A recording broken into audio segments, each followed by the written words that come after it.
தேவன் தைரியம் உள்ளவர்களின் தேவன். எப்ப தேவன் உன் கண்ணுக்கு தெரிவார் தெரியுமா? நீ வாழ்க்கையில துணிச்சலா தைரியமா சில முடிவுகளை எடுக்கும் பொழுதுதான் கர்த்தர் முன்னாடி தோன்றும். கிருபாசன தந்தையில நெருங்கி சேருகிற தைரியம் எதனாலே உண்டானது என்றால், தேவன் அன்பானவர் என்பதை சிங்காசனத்தை விட்டு இறங்கி சிலுவைக்கு வந்து மரித்து, மகனே நீ கிட்ட வா, நான் உன் மேல அவ்வளவு அன்பா இருக்கிறேன் அப்படின்னு ஆண்டவர் அந்த வழியை திறந்து காண்பித்ததுனால அவருக்கு என்ன கெப்பாசிட்டி இருக்கு, உன்னை கொண்டு அவரால் என்ன செய்ய முடியும் அப்படின்றத வச்சுதான் தேவன் உன்னை பார்க்கிறாரு. கர்த்தருடைய பரிசுத்த நாமத்துக்கு மகிமை உண்டாவதாக. அல்லேலூயா. இந்த மாலை வேளையிலே உங்கள் யாவரையும் ஆண்டவரும் இரட்சகரும் ஆகிய இயேசு கிறிஸ்துவின் நாமத்தினாலே வாழ்த்தி வரவேற்கிறேன். புதிய வருடம், புதிய மாதம், புதிய வாரம், ஒரு புதிய துவக்கத்தோட நம்ம வந்திருக்கிறோம்ல.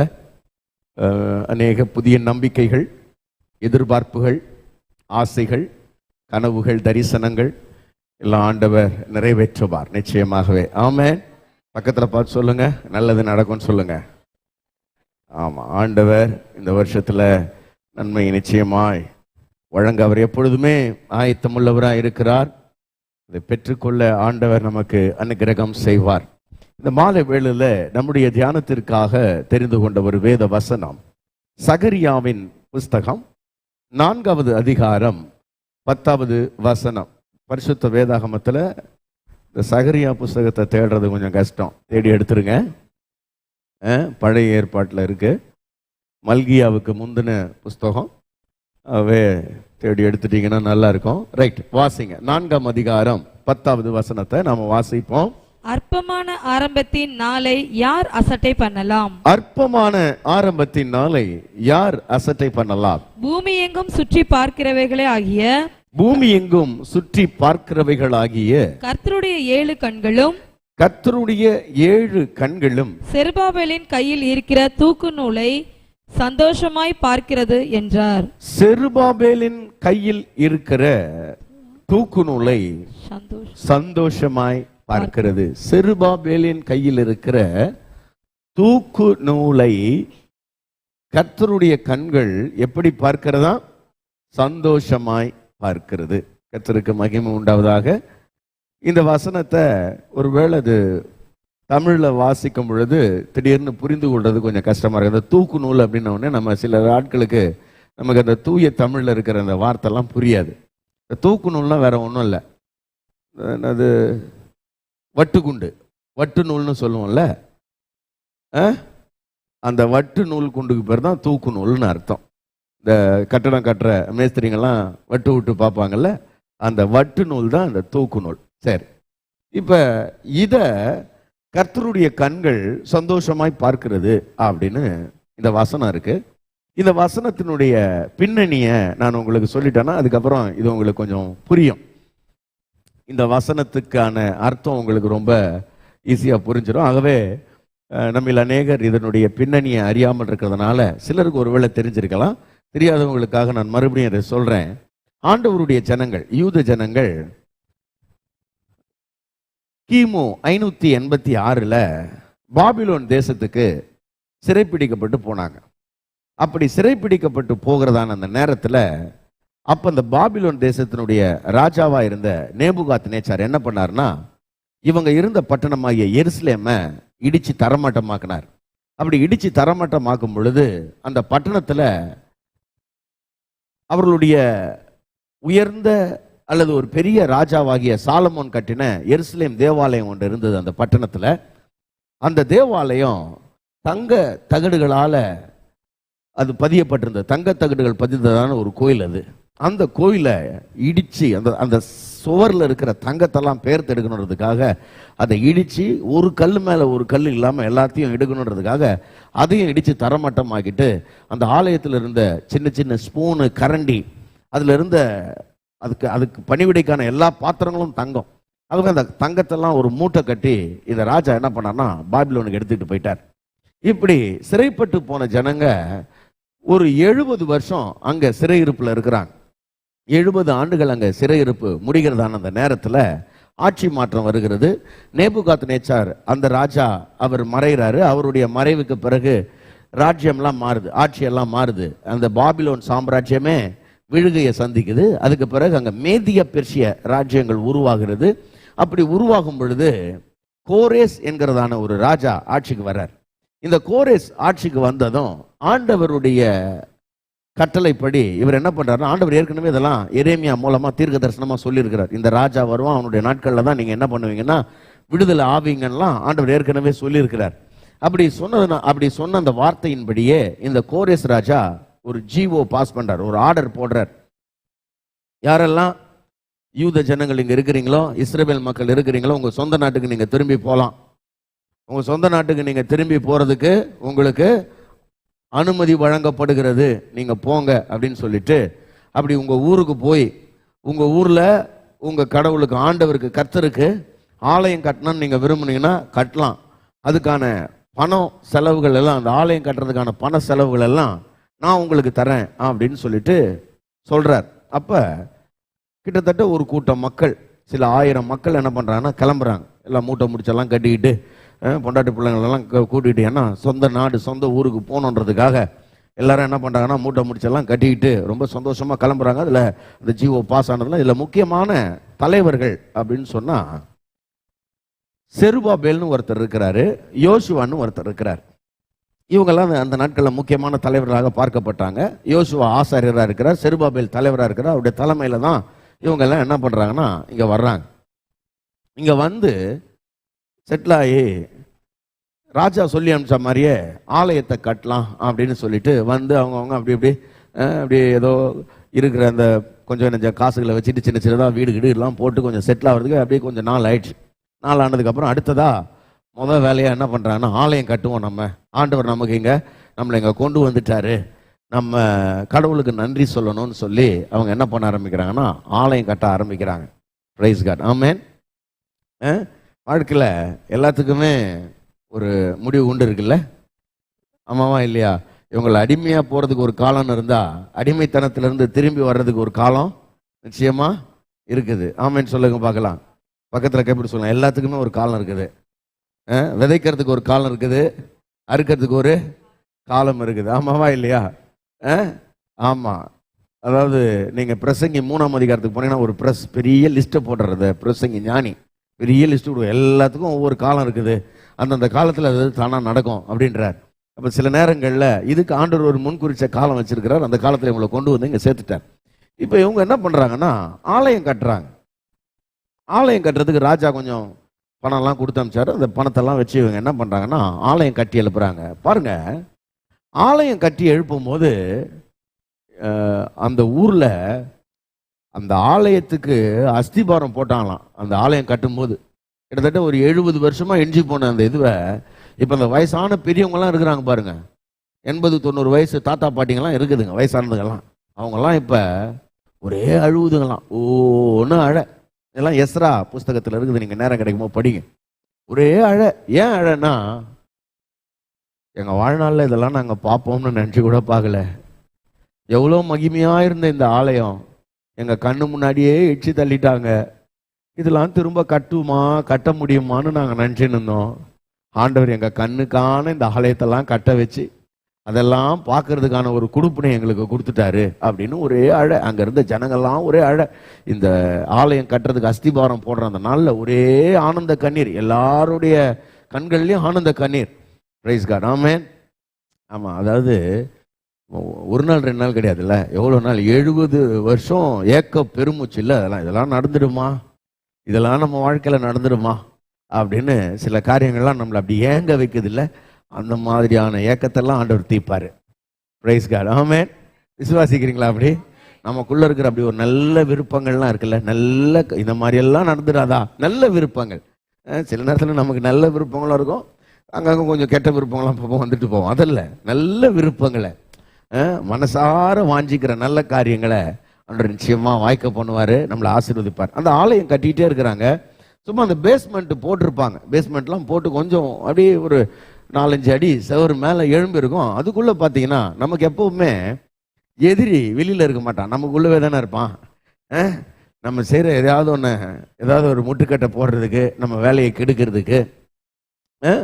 இப்போ இவங்க ராஜா அனுமதி வாங்கிட்டு தான் இதெல்லாம் கட்டுறாங்க. என்ன பாருங்க, என்ன ஆயிடுச்சுன்னா, இவங்க வந்து இந்த அஸ்திபாரம் போட்டு இந்த ஆலயத்தை கட்ட ஆரம்பிக்கிறதுக்குள்ள ஒரு 2 வருஷம் ஆயிடுச்சு. இந்த 2 வருஷத்துக்குள்ள அங்க ஆட்சி மாற்றம் ஆயிடுச்சு. அங்க இவங்களை அனுப்புன அந்த ராஜா மாறிட்டாரு. அனுப்புன ராஜா கோரேசு, அந்த ராஜா மாறிட்டார். இப்ப வேற ராஜா வந்துட்டார். அந்த ராஜா பேரு, மாறின ராஜா பேரு அர்தசஷ்டா. என்ன பண்றானுங்க, இங்க இருக்கிறவனுங்க ஒரு லெட்டர் ஒன்று எழுதுறாங்க. இந்த ஆலயத்தை கட்டுற இந்த செருபாபேல், யோசுவான்ற இந்த டீம்லாம் இருக்காங்கல்ல, இவங்களுக்கு விரோதமா ஒரு லெட்டர் ஒன்று எழுதுறாங்க. என்ன எழுதுறாங்க அப்படின்னா, அன்பிற்குரிய ராஜாவே, மதிப்புக்குரிய ராஜாவே, நாங்கள் இந்த மாதிரி இந்த இடத்துல இருந்து இந்த லெட்டரை எழுதுறோம். இங்க எருசலேம்ல சிறையிருப்புல இருந்து திரும்பி வந்த ஜனங்க ஒரு ஆலயம் ஒன்று கட்டுறாங்க. என்ன கட்டுறாங்க? ஆலயம் கட்டுறாங்க. இந்த ஜனத்தை பத்தி உங்களுக்கு தெரியுமா என்னன்னு தெரியல. இவனுங்க ரொம்ப மோசமான ஜனங்க. காலகாலமா இவனுங்க எவ்வளோ பெரிய ராஜாவுக்கு விரோதமெல்லாம் என்ன பண்ணியிருக்கானுங்கன்னா, இவனுங்க கலகம் பண்ணியிருக்கிறானுங்க. அதனால இவனுங்க ஆலயம்லாம் கட்டிட்டானுங்கன்னா, இவனுங்க ரொம்ப கொஞ்சம் நெஞ்சம் உங்களுக்கு பயந்து இருக்கிறதுலாம் அப்புறம் பயப்பட மாட்டானுங்க. அப்புறம் அவனுங்களுக்குள்ளே சங்கெல்லாம் ஆரம்பிச்சிருவானுங்க. அப்புறம் கொடி பிடிக்க ஆரம்பிச்சிருவானுங்க. உங்களுக்கு கட்டுற வரியெல்லாம் கட்ட மாட்டானுங்க. பார்த்துக்கங்க, இதெல்லாம் நடக்கக்கூடாது அப்படின்னு சொல்லிட்டானுங்க. இந்த லெட்டரை அந்த ராஜா படித்ததும் கொஞ்சம் கூட இதெல்லாம் விசாரிக்கவே இல்லை. என்னடா இது கவர்மெண்ட்டு நமக்கு முன்னாடி இருந்த ராஜா ஜிஓ பாஸ் பண்ணி தான் கட்டுறாங்களா, அதெல்லாம் பார்க்கல. அவர் பார்க்காம டக்குன்னு என்ன பண்ணிட்டாருன்னா, அவ்வளோதான், ஸ்டே கொடுத்துட்டார். ஸ்டே ஆர்டர் வாங்கிட்டானுங்க அவனுங்க. ஆலயம் கட்டப்படுறது நின்றுச்சு. நொந்துட்டார் இந்த செருபாபேல், ரொம்ப உடஞ்சி போயிட்டார். நம்ம எடுத்த ஒரு நல்ல காரியத்தை நம்மளால என்ன பண்ண முடியல, செஞ்சு முடிக்க முடியலையே, ஒரு நல்ல விஷயம் தடைப்பட்டு போச்சே அப்படின்னு அந்த ஸ்டே ஆர்டர் வந்த உடனே மனுஷன் ரொம்ப சோர்ந்து போயிட்டார், ரொம்ப உடஞ்சி போயிட்டார், தோண்டு போயிட்டார். அப்படி தோண்டு போன நேரத்தில் தான் ஆண்டவர் என்ன பண்றாருன்னா, அவரோட ஊழியக்காரங்களாகிய 2 பேரை அனுப்புறாரு. 2 பேர் அனுப்புறாரு. ஒருத்தர் பேரு ஆகாய், இன்னொருத்தர் பேர் சகரியா. இவங்க 2 பேரும் வந்து இந்த ஜனங்க கிட்டையும் இந்த செருபாபேல் கிட்டையும் அவங்க என்ன பண்றாங்கன்னா, ஆண்டோட வார்த்தையை பேசுறாங்க. என்ன பேசுறாங்க? வா செருபாபேலே, நீ கவலைப்படாத, நீ தானே இந்த ஆலயத்துக்கு அஸ்திபாரம் போட்ட, உன் கை என்ன பண்ணும், இதை கட்டி முடிக்கும். ஆண்டவரும் கூட இருக்கிறார். ஐயோ, நான் ராஜாவை எதிர்த்து என்ன பண்ணுவேன், ராஜாவை எதிர்க்கிறதுக்கு எனக்கு முடியுமா அப்படின்னா, ஆண்டவர் சொல்றாரு, இல்லை பலத்தினாலும் இல்லை, பராக்கிரமத்தினாலும் இல்லை, என் ஆவினாலே ஆகும் அப்படின்னு ஆண்டவர் சொல்றாரு. அப்படி ஆகாய் மூலமா, சகரியா மூலமா நிறைய காரியங்களை பேசுறாரு. அதுல இந்த செருபாபேலை உற்சாகப்படுத்துறதுக்காக சொல்லப்பட்ட ஒரு வார்த்தை தான் இங்க நீங்க வாசிக்கிறீங்க. சகரியா தீர்க்க தரிசன புஸ்தகத்துல 4ஆம் அதிகாரத்துல நீங்க பார்த்த அந்த சம்பவம் என்னன்னா, இந்த சகரியா புஸ்தகத்துல ஆண்டவர் நிறைய தரிசனம் கொடுக்கிறார். நல்லா கவனிங்க. ஆண்டவர் பல நேரங்கள்ல நம்மளோட பேசுவார். தரிசனங்கள் மூலமா கர்த்தர் பேசுவார். பிரைஸ் காட், ஆமென். பல நேரங்களில் கர்த்தர் நம்மளோட இடைப்படுவார், கனவுகளின் மூலமாக பேசுவார். நீங்கள் அப்படிலாம் ஆண்டவர் பேசுகிறத அப்படி வாஞ்சிக்கணும், தவிக்கணும். ஆண்டவர் என் கூட பேச மாட்டாரான்னு ஏங்கணும். அப்படி ஏங்குவீங்கன்னா கர்த்தர் உங்களோட நிச்சயமாக பேசுவார். உங்களோட வாழ்க்கை குறித்து, மற்றவங்களோட வாழ்க்கை குறித்துலாம் ஆண்டவர் அநேக காரியங்களை வெளிப்படுத்துவார். சில நேரங்களில் தூங்கும் போதும் பேசுவார், சில நேரத்தில் முழிச்சிட்டு இருக்கும் போதும் பேசுவார். இந்த 4ஆம் அதிகாரத்தின் முதல் வசனத்தை நீங்கள் பார்த்தீங்கன்னாலே அங்கே ஒரு சம்பவம் இருக்கு. எப்படி இருக்கு பாருங்க. முதல் வசனம் வாசிங்க பார்க்கலாம். என்னோட பேசின தூதன் திரும்பி வந்து நித்திரை பண்ணுகிற ஒருவனை எழுப்புவது போல என்னை எழுப்பி, கவனிங்களேன், நித்திரை பண்ணுகிற ஒருவனை எழுப்புவது போல என்னை எழுப்பி. அப்படின்னா என்ன அர்த்தம்? நித்திரை பண்ணுகிற ஒருவனை எழுப்புவது போல என்னை எழுப்பினா, நான் தூங்கல, ஆனா அவர் எப்படி எழுப்புறாருன்னா, நான் தூங்கினுக்கிறேன்னு நினைச்சுன்னு என்னை எழுப்புறாரு. இவர் சும்மா படுத்துன்னு இருக்கிறாரு. எங்க தூங்க முடியும்? இந்த மாதிரிலாம் தரிசனம் கொடுத்தாருன்னா தூக்கலாம் எங்க வரும்? வராது. அப்ப இவர் என்னை எழுப்பி தான் எனக்கு ஒரு தரிசனத்தை காட்டுறாரு. எப்படி? சகரியாவுக்கு கிட்டத்தட்ட இந்த சகரியா புஸ்தகத்துல ஒரு 10 தரிசனத்தை அவர் பார்க்கிறார். நீங்க நேரம் கிடைக்குமோ அப்படி படிங்க. அதுல ஒரு தரிசனம். இந்த தரிசனத்துல அவர் என்ன பார்க்கிறாருன்னா, ஒரு தரிசனத்தை காட்டுறாரு. அந்த தரிசனத்துல என்ன பார்க்கிறாருன்னா, ஒரு குத்து விளக்கு. அதாவது நம்ம ஊர்ல இருக்கிற மாதிரி குத்து விளக்கு கிடையாது. இந்த யூதர்கள் அவங்க வச்சிருப்பாங்க குத்து விளக்கு. அப்படி அது எப்படின்னா, ஒரே ஒரு விளக்கு, அதுல 7 தீபம் எரியிற மாதிரியான ஒரு குத்து விளக்கு. அப்ப அந்த மாதிரியான ஒரு குத்து விளக்கு அவர் பார்க்கிறாரு. 7 அகல்கள், அதுல ஒரு குத்து விளக்கு. இந்த குத்து விளக்குக்கு பக்கத்துல 2 ஒலிவ மரங்கள் நிக்கிறத அவர் பார்க்கிறாரு. அவர் பார்த்த உடனே அந்த தூதன் இந்த தரிசனத்தை பார்த்துட்டு தூதன் கேட்கிறாரு, சகரியாவே நீ பார்த்தியே, இந்த பார்த்ததோட அர்த்தம் ஏதாவது உனக்கு தெரியுதா அப்படின்னு கேட்கிறாரு. அவர் சொல்றாரு, எனக்கு ஒன்றும் தெரியலையாப்பா. ஆகவே குத்து விளக்கு இருக்குது, ஒலிவ மரம் இருக்குது, இதுக்கு அர்த்தம் எனக்கு தெரியல அப்படின்ன உடனே அந்த தரிசனத்தை வச்சு உடனே சொல்றாரு, இந்த வார்த்தையை போய் செருபாபேலுக்கு சொல்லு, செருபாபேலுக்கு உண்டாகிற கர்த்தருடைய வார்த்தை அப்படின்றாரு. நீங்க அதை வாசிங்க பார்க்கலாம், அதான் ரொம்ப முக்கியமானது. படிங்க. அப்பொழுது அவர் செருபாபேலுக்கு சொல்லப்படுகிற கர்த்தருடைய வார்த்தை என்னவென்றால், செருபாபேலுக்கு சொல்லப்படுகிற கர்த்தருடைய வார்த்தை என்னவென்றால், பலத்தினாலும்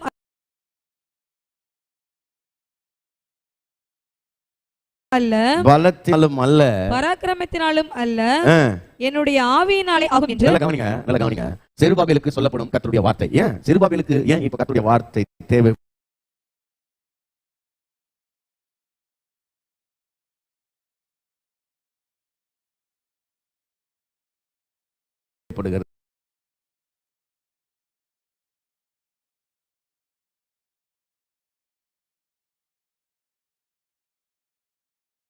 என்றால் நீங்க இந்த செருபாபேல் என்பவன் ஒரு தேவனுடைய சித்தத்தில் தன்னை இணைத்துக் கொண்ட மனிதன். தேவனுடைய திட்டத்தை கர்த்தருடைய வார்த்தை வருகிறது. நான் சொல்றேன், உங்க வாழ்க்கையில வாழ்க்கையில ஆண்டவருடைய வார்த்தை நம்மளை நோக்கி வரணும்னா நீங்களும் நானும் தேவனுடைய திட்டத்துக்குள்ள இருக்கிறோமா? சில ஆட்கள் என்ன நினைக்கிறாங்கன்னா, இந்த தேவனுடைய திட்டத்துக்குள்ள இருப்பது அப்படின்னா, சில ஆட்கள் என்ன நினைக்கிறாங்கன்னா, ஃபுல்லா ஊழியம்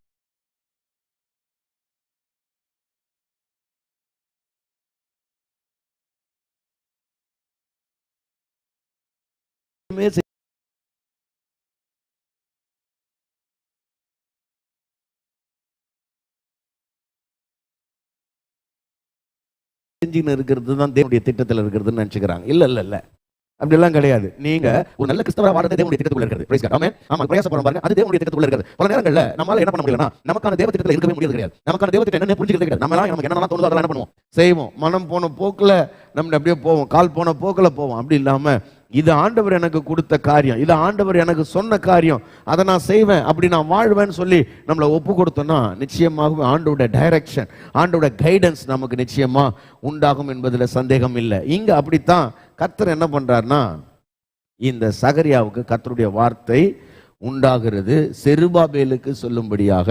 இப்ப செருபாபேலுக்கு சொல்றதுக்கு நிறைய வார்த்தைகளை சொல்லிட்டே வர்றாரு. 6வது வசனத்துல இருந்து அந்த அதிகாரம் முடிகிற வரைக்கும் நிறைய சொல்றாரு. ஆனா நம்ம பாயிண்ட் என்ன அப்படின்னா, நம்ம என்ன சொல்றோம், இங்க செருபாபேலுக்கு பலத்தினாலும் அல்ல, பராக்கிரமத்தினாலும் அல்ல, கர்த்தருடைய ஆவியினாலே ஆகும். அது ஒரு வார்த்தை. அதுக்கு அடுத்தது பாத்தீங்கன்னா, பெரிய பர்வதமே நீ எம்மாத்திரம், செருபாபேலுக்கு முன்பாக நீ சமபூமியாவாய். 9வது வசனத்துல செருபாபேலின் கைகள் இதற்கு அஸ்திபாரம் போட்டது, அவனுடைய கைகளே இதை முடித்து தீர்க்கும். பிறகு 10வது வசனத்துல அற்பமான ஆரம்பத்தின் நாளை யார் அசட்டை பண்ணலாம். இப்படி நிறைய காரியங்கள் இருக்குது இல்ல. இதுல இருந்து நான் முக்கியமா ஒரு 5 குறிப்புகளை வேகமா உங்களுக்கு சொல்றேன். நல்லா கவனிங்க. இந்த செய்தியோட தலைப்பு தூக்குநூல். தூக்குநூல்னா நம்ம ஊர்ல வேற மாதிரி நினைச்சோம், வேற மாதிரி நினைக்க கூடாது. இந்த தூக்குநூல்னா வட்டுக்குண்டுன்னு வைக்க முடியாது பிரசங்க தலைப்பு. அதனால நம்ம தூக்குநூல் அதுல என்ன இருக்கோ பைபிள் லாங்குவேஜ்லயே வச்சிருக்கிறோம். சரியா? அப்ப கவனிங்க, முதல்ல ஒரு நல்ல காரியங்கள் செய்யும் பொழுது தடைகள் வருகிறதா, அதை பார்த்து நீங்க சோர்ந்தே போகாதீங்க. வாழ்க்கையில நிறைய நல்ல காரியங்களுக்கு தடைகள் வந்திருக்கிறது. உங்களுக்கு மட்டும் இல்லை, உலகத்தில் எத்தனையோ பெரிய பெரிய ஆட்களுக்கு வந்திருக்கிறது, பெரிய பெரிய தேவ மனுஷங்களுக்கு வந்திருக்குது.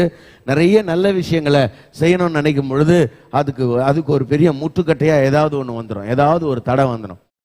இப்போ பாருங்க, ஒரு பிஸ்னஸ் ஆரம்பிப்போம், அதுக்கு ஒரு முட்டுக்கட்டை வந்துடும்.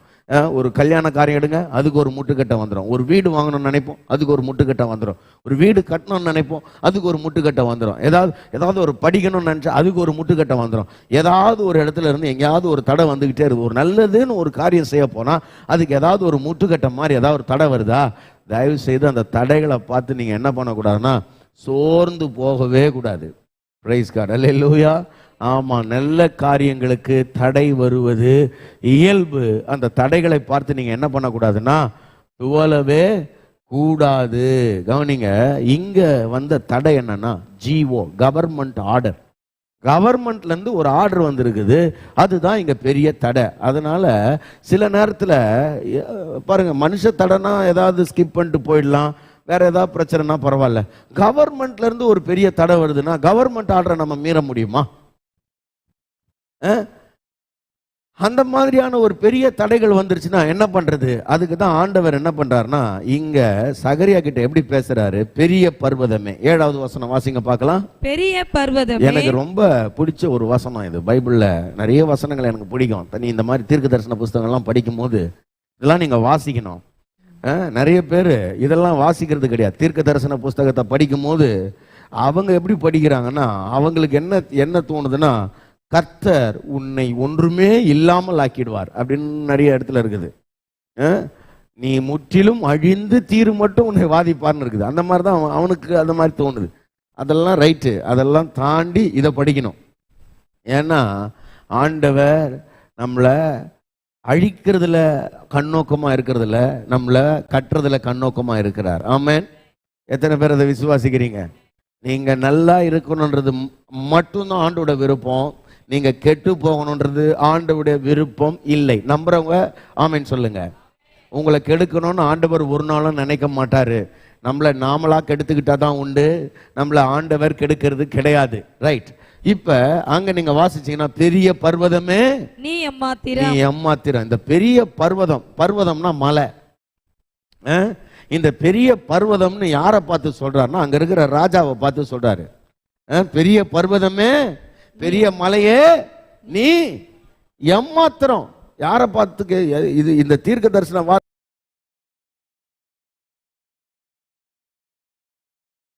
அந்த அளவுக்கு புரியாது. வேலை அந்த ராஜாவுக்கு புரியாது.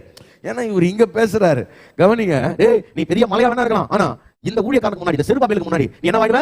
சமபூமி ஆயிடுவ. நீ மலையா இருந்தாலும் சரி, மலையை பணிய வைத்து மலையை தகர்த்து ஆண்டவர் அதை சமபூமியாக்கி, அதாவது அங்க பாதை உண்டாக்கி செருபாபேலை நடக்க வைப்பார். அதான் அங்க இருக்கிற பாயிண்ட்.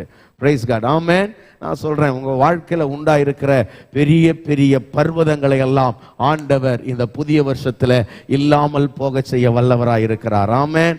பெரிய பர்வதங்கள் உங்களுக்கு முன்பாக பெயர்ந்து போக போகிறது. மலை போல சில ஆட்கள் அதை பார்த்தாலே மலைச்சு, இவ்வளோ பெரிய பிரச்சனையா, இவ்வளோ பெரிய கடன் சுமையா, இவ்வளோ பெரிய வியாதியா, இவ்வளோ தொல்லைங்களா, அப்படியே பிரச்சனைகளை ஒண்ணுக்கு மேல ஒண்ணு அடுக்குனா எவ்வளோ பெரிய மலை மாதிரி அந்த பிரச்சனைகள் குவிஞ்சு போகாத அந்த மலையை பார்த்து மலைத்து போய் அப்படியே இருந்துருவாங்க சில ஆட்கள்.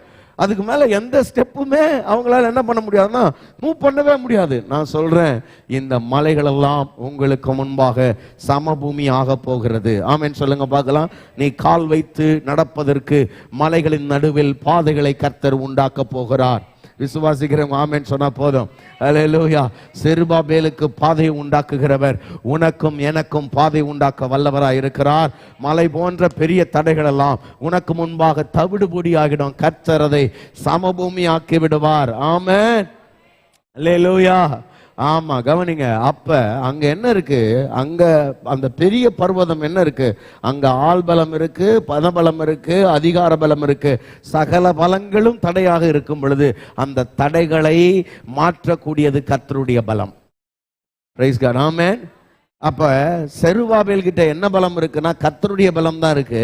அங்க ஆள் பலம், படைபலம், அதிகார பலம் எல்லாம் இருக்கு. எல்லா பலத்தையும் தாண்டி கர்த்தருடைய பலம் இருக்குல்ல, அது உனக்கு வழி உண்டாக்கும். ஆமென் சொல்லுங்க பார்க்கலாம். பக்கத்துல பார்த்து சொல்லுங்க, கர்த்தருடைய பலம் உனக்கு வழி உண்டாக்கும். அல்லேலூயா. உனக்கு ஆள் தெரியலையேன்னு கவலைப்பட தேவையில்லை, உனக்கு அதிகாரம் இல்லையேன்னு கவலைப்பட தேவையில்லை, உனக்கு எனக்கு கொடுத்து உதவி செய்யறதுக்கு பணபலம் இல்லையேன்னு கவலைப்பட தேவையில்லை. நான் சொல்றேன், கர்த்தருடைய பலம் இருக்குல்ல, அது போதுமானது. அது உங்களுக்கு வழி உண்டாக்கும். எவ்வளவு பெரிய பர்வதங்களா இருந்தாலும் அது உங்களுக்கு முன்பாக ஒன்றுமே இல்லாமல் போகும், சமபூமி ஆகும் என்று கர்த்தர் சொல்லுகிறார். அல்லேலூயா. மார்க் 11ஆம் அதிகாரத்துல இதைத்தான் ஆண்டவராக இயேசு கிறிஸ்து சொன்னாரு. உனக்கு முன்பாக இருக்கிற மலையை பார்த்து பெயர்ந்து சமுத்திரத்தில் தள்ளுண்டு போ அப்படின்னு சொல்லி இருதயத்தில் சந்தேகப்படாமல் நீ விசுவாசிப்பாயானால் அந்த மலையும் உனக்கு கீழ்ப்படியும்னு சொன்னாரு. இந்த வருஷத்தின் முதல் புதன்கிழமைக்கு நீங்க வந்திருக்கிறீங்க. நான் சொல்றேன், உங்க இருதயத்துல கர்த்தர் அப்படிப்பட்ட விசுவாசத்தை கொடுப்பாராக. ஆமென். மலைகளை பெயர்க்கத்தக்க விசுவாசம், மலைகளை எல்லாம் தாண்டி போகக்கூடிய ஒரு விசேஷித்த கிருபையை கர்த்தர் உங்களுக்கு தருவாராக. மலைகள் உங்களுக்கு முன்பாக பாதைகளாய் மாறுகிறது, மலைகள் உங்களுக்கு முன்பாக சமபூமியாய் மாறுகிறது, மலை உங்களுக்கு வழிவிடுகிறது. நீங்கள் அதன் வழியாய் கடந்து போய் ஆசீர்வாதத்தை சுதந்தரிப்பீர்கள். ஆமென். சொல்லுங்க, பெரிய தடைகளை பார்த்து பயப்படாத. தடைகள் பெரிதுதான், பயப்படாத. தடைகளை நீக்கி போடுகிற கர்த்தர் நம்மளோட கூட இருக்கிறார். அவர் தடைகளை விட பெரியவர். வருஷத்தின் ஆரம்பத்தில் சில நேரங்கள் ஐயோ இவ்வளவு பெரிய தடையா, நான் சொல்றேன், தடைகளை தாண்டி நீ பயணம் செய்ய போகிற தூரம் ரொம்ப அதிகம். கர்த்தர் உன்னை நன்மையினால் முடிசூட்ட வல்லவராய் இருக்கிறார். ஆமென். Praise God. இரண்டாவதாக அங்க நீங்க பார்த்தீங்கன்னா ரொம்ப அழகான ஒரு வார்த்தை இருக்குது. 9வது வசனத்தை நீங்க வாசிக்கல. 9வது வசனத்துல எப்படி இருக்கு பாருங்க. செருபாபேலின் கைகள், செருபாபேலின் கைகள் இந்த ஆலயத்துக்கு அஸ்திபாரம் போட்டது, இந்த ஆலயத்துக்கு அஸ்திபாரம் போட்டது, அவன் கைகளே, அவன் கைகளே இதை முடித்து தீர்க்கும். அதாவது ரொம்ப அழகான வார்த்தை. அவன் கை தான் அது அஸ்திபாரம் போட்டது, அவன் தான் அதை கட்டி முடிப்பான். வேற ஆள் கிடையாது. அவன் தான் அஸ்திபாரம் போட்டான், அவனை கொண்டு தான் நான் என்ன பண்ண போறேன், அதை செய்ய போறேன். அப்ப நல்லா கவனிங்க. சில நேரத்துல நாம ஒரு காரியத்தை துவங்குவோம், ஒரு ப்ராஜெக்ட் எடுப்போம், அது திடீர்னு ஃபெயில் ஆகி அப்படியே கைவிட்டு நின்றோம், பாதியில நின்றோம். நான் சொல்றேன், ஆண்டவர் சொல்றாரு, நீ செஞ்சியா அந்த வேலையை நான் சக்சஸ் பண்ணி கொடுக்குறேன்றாரு. உன் கைகள் தான் அஸ்திபாரம் போட்டது, நீ தான் அதை கட்டி முடிக்க போற. ஆமென் சொல்லுங்க பார்க்கலாம். ஆமா, பக்கத்துல பார்த்து சொல்லுங்க, உன்னால் துவங்கப்பட்ட ஒரு காரியம் உன்னால் தான் நிறைவேறும். ஆமென். ஆராதனை நேரங்கள்: ஞாயிறு காலை 7 மணி, மாலை 6:30 மணி. எங்களை தொடர்பு கொள்ள வேண்டிய தொலைபேசி எண்கள் 92-831-606662,